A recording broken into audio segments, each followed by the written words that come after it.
Often we know very little about the authors of medieval texts.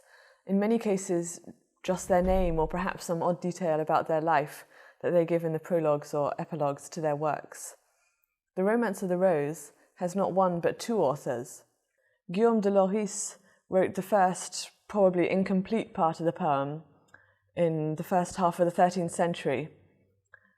Later in the century, Jean Dumas added another 18,000 lines to finish the work. It was one of the best-known, most admired and most imitated texts of the French Middle Ages. The Rose is an allegorical love poem that is truly encyclopaedic in scope.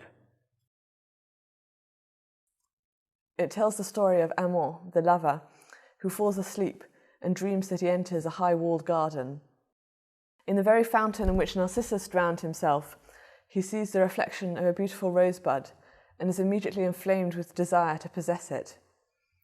A series of allegorical characters, from fair welcome to foul mouth to constrained abstinence, help or hinder him on his journey, and he eventually manages to pluck the rosebud in what is a violent, even rape-like sexual conquest.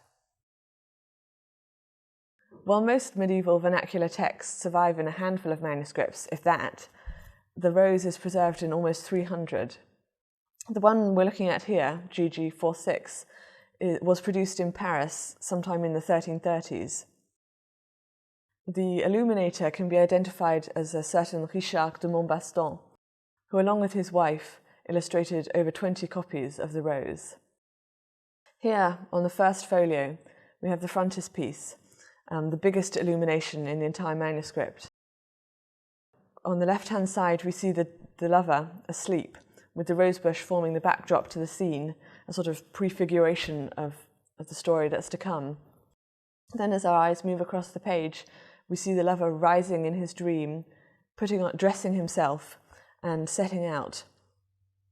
His pointing finger and upturned gaze guide our eyes up to the garden wall and to the painted figures, who are supposed to represent various vices, along with the equally unpleasant sorrow, poverty and old age.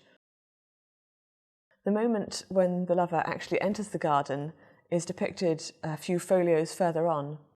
Here, Idleness, the figure in orange, takes him by the hand, ready to lead him under the archway.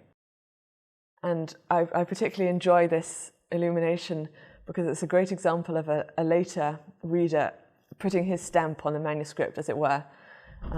R. Smith, who was an English owner of the manuscript, has emblazoned his name across the wall, indulging in a bit of cross-cultural graffiti.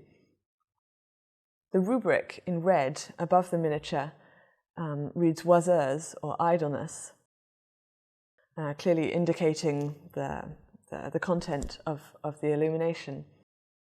While rubrics were not composed by the author, but by the rubricator, and therefore weren't part of the poem itself, they are an important part of the manuscript as a whole. Rubrics of this sort, identifying who is speaking, are a standard feature of Rose manuscripts, and really quite a necessary one, as they help orientate the reader among the vast array of characters in the poem. The Rose was a hugely popular and very fashionable text, and one of its most illustrious readers was Dante Alighieri. There are many echoes of the Rose in the Divine Comedy, but it's possible that his relationship with the text actually went further. There's a Tuscan retelling of the Rose called Il Fiore, the flower, and it survives in only one manuscript, and we don't know who the author was.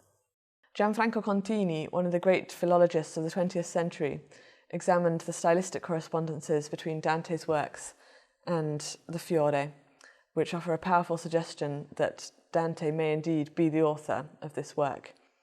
If that is the case, he probably composed it while he was on a trip to France.